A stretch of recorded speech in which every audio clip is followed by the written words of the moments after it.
Nous savons, depuis près d'un demi-siècle, que par leurs racines, les plantes se lient étroitement à des champignons du sol pour former des mycorhizes. Invisibles à l'œil nu, ils sont étudiés dans les laboratoires. Les jeunes racines envoient dans le sol des signaux chimiques. Les champignons mycorhiziens reconnaissent ce signal qui les attire. Ils pénètrent dans les racines où ils forment une symbiose appelée mycorhize.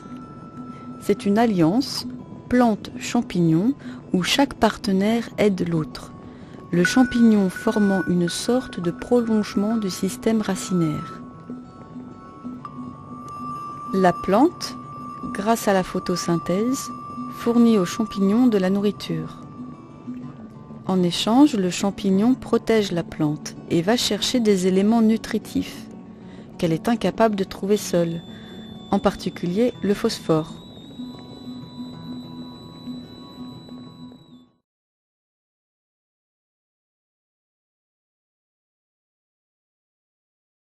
Je m'appelle Dominique Vianney. Je suis maraîcher avec mon épouse depuis 15 ans installé. Voilà, on fait vivre une famille de 6 personnes sur notre exploitation.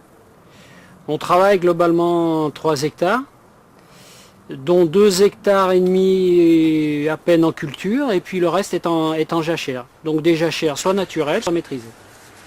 Alors ma logique par rapport aux ravageurs, c'est de me dire qu'avant même de dire je vais enrichir le milieu, c'est laisser s'exprimer le milieu.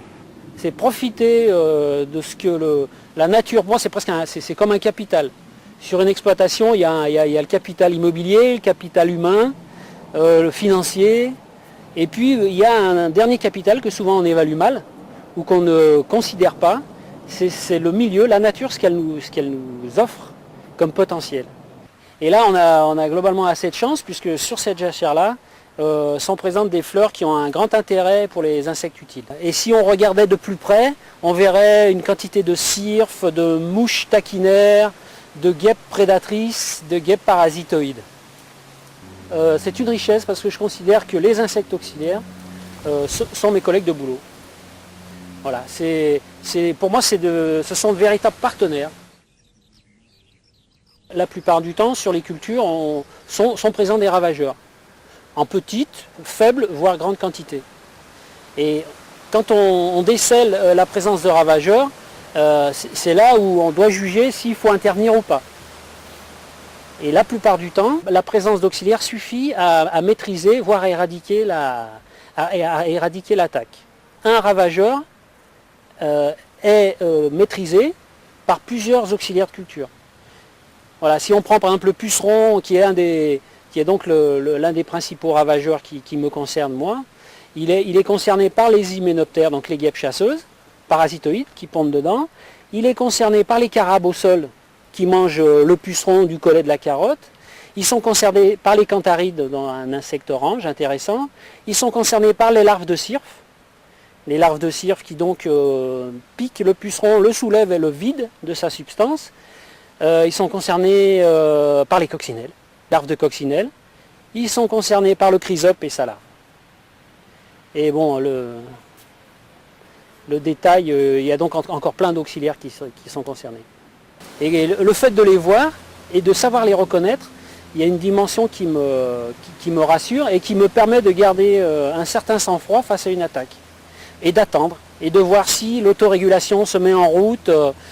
Et globalement, la plupart du temps, je n'ai jamais besoin d'intervenir. Pour que les auxiliaires puissent survivre, il faut les conditions favorables pour qu'ils puissent se développer, se reproduire, hiverner. Et c'est là où intervient éventuellement le paysan. On développe tout un écosystème qui permet la vie et la survie des auxiliaires. Alors si on regarde sur l'exploitation, globalement on a à notre disposition du lierre. Et le lierre pousse naturellement et c'est une zone forte de nichoirs à oiseaux, à insectes, d'hivernation à insectes. Et vers le mois aux alentours du 15 août, de nourriture de guêpes utiles. Entre autres les micro-guêpes qui pondent dans les pucerons ou dans les chenilles.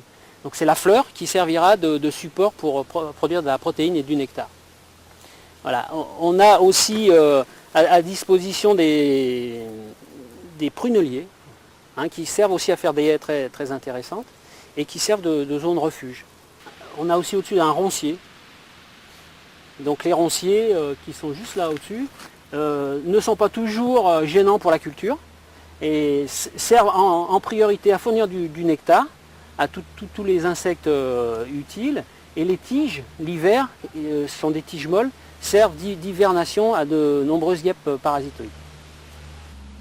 Donc sur cet arbre-là sont symbolisés globalement ce qu'on peut faire. Voilà, donc on a des nichoirs à guêpes parasitoïdes, on a des nichoirs, des hivernoirs à coccinelle, on a des hivernoirs à chrysope. Voilà, donc la chrysope sert entre autres à réguler la pyrale du maïs.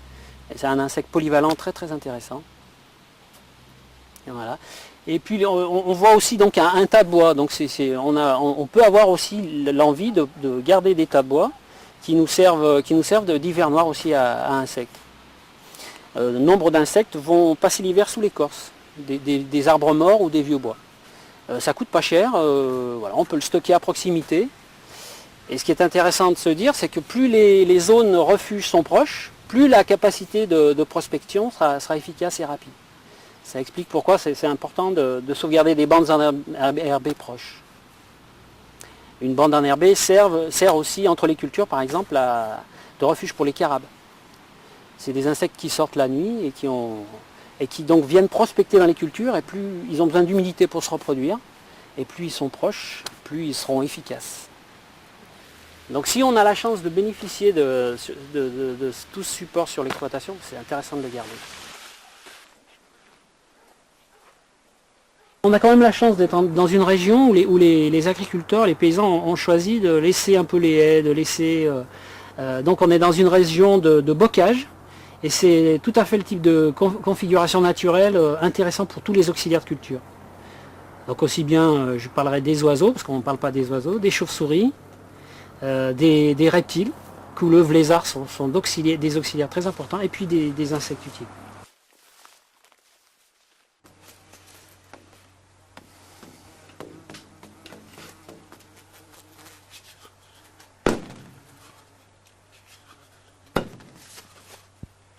Voilà, rien que sur cette paroi, là, vous voyez, là, j'identifie une guêpe parasitoïde, là, elle est quand même assez grosse, celle-là. Et puis, il y a carrément des micro-guêpes de type Aphidus, Colemani ou Hervie, ou des Ancarcia formosa. Donc ça, c'est des guêpes qui sont répertoriées et qu'on peut acheter. Et donc, moi, elles sont ici à l'état naturel.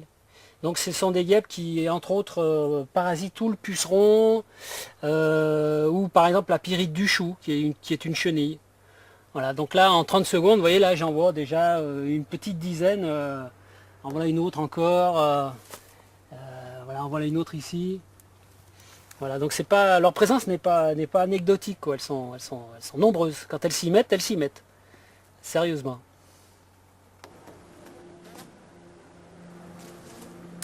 On a fait une démarche forte de recul par rapport aux pesticides. Donc actuellement, on n'utilise plus qu'un seul désherbant sur carottes. Et puis zéro fongicide, donc contre les maladies. On tolère, s'il y a des pertes, on les tolère. Hein, vu qu'on vend à un prix raisonnable, on peut tolérer une partie de perte. Les pertes vont de 0 à 30%, hein, ça peut être 0. Et puis en insecticide, eh bien, on se limite, cette année j'en ai point fait, on se limite éventuellement à un antipuceron sur une culture particulière qui est la blette, et à une période où les auxiliaires de culture ne sont pas actifs, c'est-à-dire c'est à l'automne ou au printemps. Alors ce que je gagne comme temps, c'est déjà tous les temps d'intervention de traitement, déjà.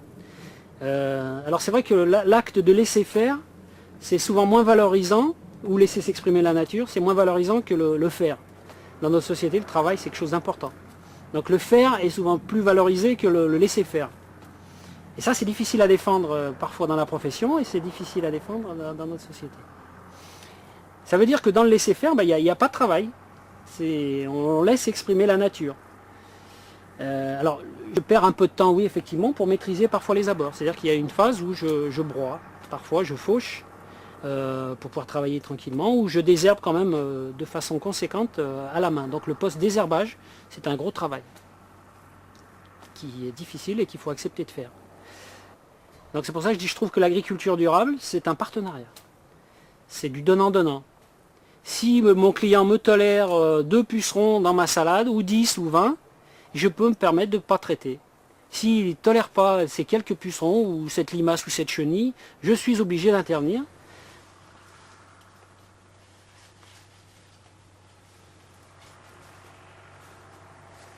Quand on observe un peu les choses, on se rend compte que pour peu que le végétal soit dans de bonnes conditions, il a lui-même en son sein des capacités de résistance. C'est une matière vivante qui s'est perpétrée depuis la nuit des temps et qui a en son sein la possibilité de survivre.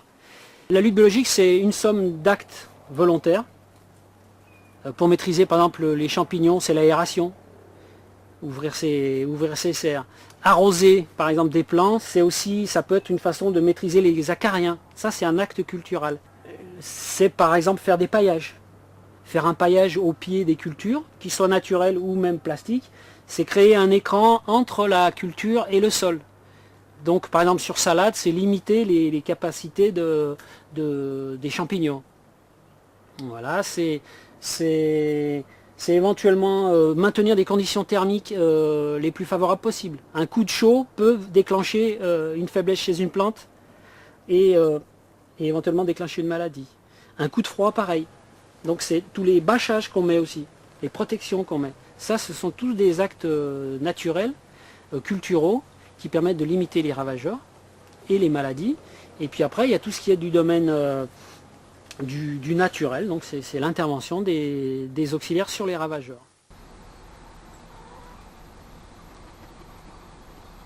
On dit que les agriculteurs sont conservateurs dans la psychologie et politiquement, ce qui est vrai, parce que les deux sont liés. Lorsqu'on est agriculteur et qu'on trouve une méthode qui fonctionne pour obtenir un résultat économique ou une production, il y a tellement de paramètres auxquels on est confronté que, évidemment, quand on a cette méthode, on la conserve. Et ça se fait depuis des générations. Donc ça influe sur la psychologie des gens qui la transmettent au fil des générations. Bien. Ça, il faut l'avoir présent en esprit pour bien comprendre comment les agriculteurs fonctionnent. D'autre part, les agriculteurs, ou du moins l'agriculture, il faut la comparer à un gros paquebot. Pour virer, du moins pour changer de direction, il lui faut et de la place et du temps. C'est pas un hors-bord. Par contre, une fois qu'on a viré, on taille la route. Pour nous arrêter, il en faut. On nous a fait des demandes importantes, je rappelle, à sortir de la guerre, il fallait produire à manger, ça on l'a fait. On a même été peut-être un peu loin. Tout ça pour dire que actuellement, les contraintes des agriculteurs, c'est de s'adapter à la mutation que traverse la société. L'Europe ayant des petites surfaces agricoles, n'ayant pas du tout les étendues des pays du Nouveau Monde, l'agriculteur, même en semi-direct, même en essayant de réduire ses coûts, ne pourra jamais être en compétition avec ces multinationales. Nous, on revient d'Argentine, c'est des agriculteurs qui ont, et ils disent qu'ils sont moyens, ils ont 22 000 hectares ou 5 000, 10 000 hectares. Même eux disent l'Europe n'a aucune possibilité de s'en sortir par rapport à nous qui avons des rendements ou des coûts extrêmement faibles. Donc l'avenir, c'est faire vraiment une agriculture, un élevage de qualité, de haute valeur ajoutée.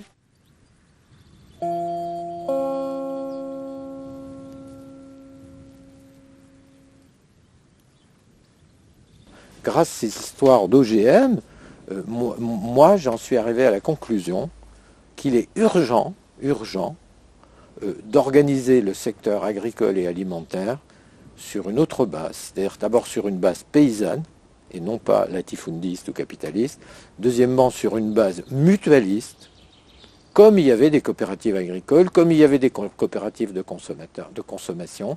Je dis qu'il faut faire un système de coopératives agricoles, de transformation et de commercialisation qui soit sous le double contrôle mutualiste des producteurs agricoles, des paysans et des consommateurs.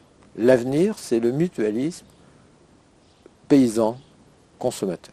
La relation directe dans les affaires de transformation, de commercialisation et aussi de choix des approvisionnements, etc. C'est-à-dire on décide si on achète des OGM pour faire des poulets ou pas. Et on le décide d'un commun accord. Et à ce moment-là, il n'y aura pas de concurrence qui tienne.